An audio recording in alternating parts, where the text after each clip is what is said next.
Hello dear my friends. So today we are going to learn very inspirational poem, and our poem name is We Shall Overcome. This poem 7th standard poem. So let's see this poem. But before that, if you are new here on our YouTube channel, then please subscribe to our YouTube channel, and if you like this video, then please share, comments and like to this video. And now we are going to see about the writer. How is it poem came in this book? Okay, so let's see. We Shall Overcome was used as a protest song in the civil rights movement in the USA. USA means America.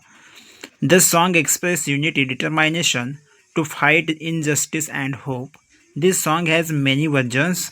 The well-known Hindi inspirational song Honge Kamayab was based on We Shall Overcome. तर म्हणजेच काय तर आम्ही जिंकू शकू हे गाणे अमेरिकेतील नागरी हक्क या चळवळीत निषेध गीत म्हणून वापरले गेले आहे. हे गाणे ऐक्य, अन्यायाविरुद्ध लढण्याचा दृढनिश्चय आणि आशा व्यक्त करते. या गाण्यावर अनेक आवृत्त्या बनलेल्या आहेत. होंगे कामयाब हे सुप्रसिद्ध हिंदी प्रेरणादायी गाणे आम्ही जिंकू शकू म्हणजेच काय तर विशाल ओव्हरकम या गाण्यावर आधारित आहे. So first off we are going to read this poem. So let's see. We shall overcome, we shall overcome, we shall overcome someday. Oh, deep in my heart, I to believe we shall overcome someday. We shall walk hand in hand, we shall walk hand in hand, we shall walk hand in hand someday. Oh, deep in my heart, I to believe we shall overcome someday. We are not afraid, we are not afraid, we are not afraid today.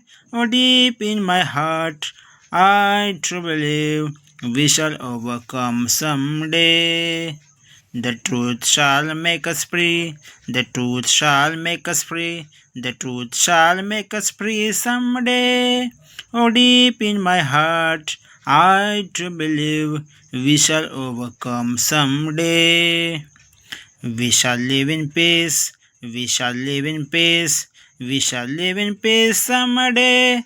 Oh, deep in my heart, I to believe we shall overcome someday. Now guys, we are going to see explanation of this poem. So let's see. We shall overcome. We shall overcome म्हणजेच काय तर मात करणे. Overcome म्हणजेच काय मात करणे. We shall overcome, we shall overcome.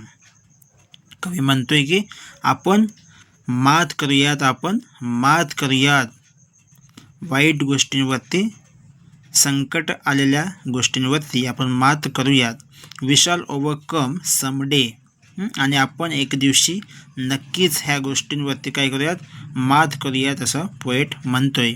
Then oh deep in my heart I too believe we shall overcome someday. Oh म्हणजेच काय तर अरे. डीप इन माय हार्ट आणि मला माझ्या मनाच्या खोलवर असा विश्वास आहे की आपण एक दिवस नक्कीच या गोष्टींवरती मात करू ज्या की आपल्यासाठी कठीण आहेत, संकटाप्रमाणे आहेत. And next we shall walk hand in hand, we shall walk hand in hand.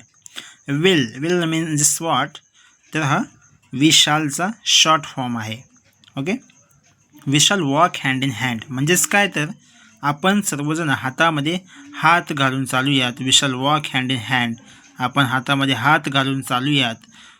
Because जेव्हा आपण सोबत असतो तेव्हा काय एकीचे बळ आपल्याला बघायला मिळते आणि हे एकीचे बळ बऱ्याचशा गोष्टी साध्य करते. म्हणून पोएट म्हणतो की we shall walk hand in hand someday. आणि आपण कधीतरी एखाद्या दिवशी नक्कीच हातात हात घालून चालूयात. Oh deep in my heart I too believe we shall overcome someday. आणि अरे मला माझ्या मनावरती अजून पण खोल विश्वास आहे. मनाच्या खोलवर असा विश्वास आहे की वी शॅल ओव्हरकम समडे. आपण एक दिवस यावर नक्कीच मात करू. Then we are not afraid, we are not afraid, we are not afraid today. आणि आम्हाला आता कसलीही भीती वाटत नाही, आम्ही कशालाही घाबरत नाही. We are not afraid today. आणि आजसुद्धा आम्ही घाबरत नाही. Oh deep in my heart I too believe we shall overcome someday. आणि माझ्या मनावरती, माझ्या मनाच्या खोलवर असा विश्वास आहे की वी शॅल ओव्हरकम समडे. आपण एक दिवस नक्कीच ह्या गोष्टींवरती मात करू, असा पोएट म्हणतोय. Then the truth shall make us free, the truth shall make us free, the truth shall make us free someday. आणि जे काय सत्य जे काय आहे, ट्रूथ म्हणजे काय तर सत्य. जे काही सत्य आहे ते सत्य आपल्याला मुक्त करेल, फ्री करेल. फ्री म्हणजेच काय तर मुक्त करणे. जे काही सत्य गोष्टी आहेत ते आपल्याला मुक्त करतील. The truth shall make us free someday. आणि जे काय सत्य आहे ते आपल्याला कधी ना कधी नक्कीच काय करेल तर मुक्त करेल. ह्या वाईट गोष्टींमधून आपल्याला ते मुक्त करेल. शेवटी विजय हा सत्याचाच होत असतो. Then oh deep in my heart I do believe we shall overcome someday. And once again poet saying here की मला असं माझ्या मनाच्या खोलवर असा विश्वास आहे की एक ना एक दिवस यावर आपण नक्कीच मात करूया, असं पोएट म्हणतोय. Then we shall live in peace, we shall live in peace, we shall live in peace someday. आणि आपण एक ना एक दिवस शांततेमध्ये जगू, आपण या शांततेत जगू. पीस म्हणजे काय तर पीस म्हणजे शांतता. We shall live in peace someday. आणि एक ना एक दिवस आपण एक ना एक दिवस असा येईल की तो दिवस आपल्या कशाचा असेल, शांततेचा असेल, पीसचा असेल. Oh deep in my heart I too believe we shall overcome someday. आणि मला अजूनही माझ्या मनामध्ये अजूनही खोलवर असा विश्वास रुजलेला आहे की आपण एक ना एक दिवस यावरती नक्कीच मात करू, असं पोएट आपल्याला या कवितेतून सांगत आहे. म्हणजेच थोडक्यात काय तर आपण विश्वास ठेवायला हवा, प्रत्येक गोष्टीवरती विश्वास ठेवून काम करायला हवं, जेणेकरून आपण या सर्व गोष्टीवरती, संकटावरती आपण मात करू शकतो. So thank you so much. धन्यवाद.